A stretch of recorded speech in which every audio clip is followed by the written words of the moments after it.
Lalong umingay ang usapan online matapos mag-viral ang isang social media post na tungkol sa kapamilya aktor na si Paolo Avellino. Ayon sa post, naghahanda na raw ang aktor para sa inaabangang paglakad sa red carpet ng Seoul International Drama Award 2026 sa South Korea. Bagay na ikinatuwa ng kanyang mga tagahanga. Sa nasabing post, ibinahagi ng netizen na super ready na umano si Paolo para sa malaking event.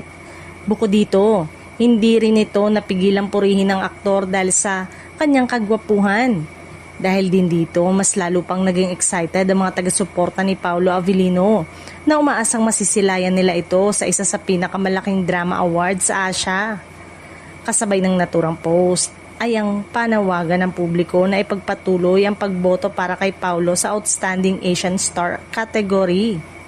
Patuloy kasing nagpapakita ng suporta ang kanyang fans sa social media upang matulungan siyang manguna sa botohan hanggang sa pagtatapos ng voting period. Samantala, wala pang opisyal na pahayag mula kay Paolo Avellino o sa kanyang management tungkol sa paghahanda niya para sa red carpet.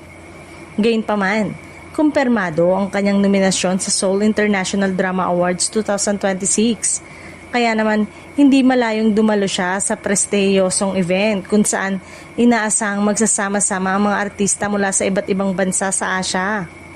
Hindi rin nagpapatinag ang mga tagahanga ng aktor na araw-araw ay aktibong nagpo-promote ng voting links at hinihikayat ang kapwa supporters na maglaan ng oras upang makaboto. Marami rin ang naniniwalang karapat-dapat si Paolo sa naturang pagkilala dahil sa kanyang mga naging matagumpay na proyekto. Habang wala pang opisyal na kumpirmasyon tungkol sa kanyang pagdalo, nananatiling mataas ang excitement ng mga tagahanga. Umaasa ang marami na masisilayan nilang rumampa si Paolo Avellino sa red carpet sa South Korea at maiuwi ang isa sa mga pinakainaabangang parangal ngayong taon.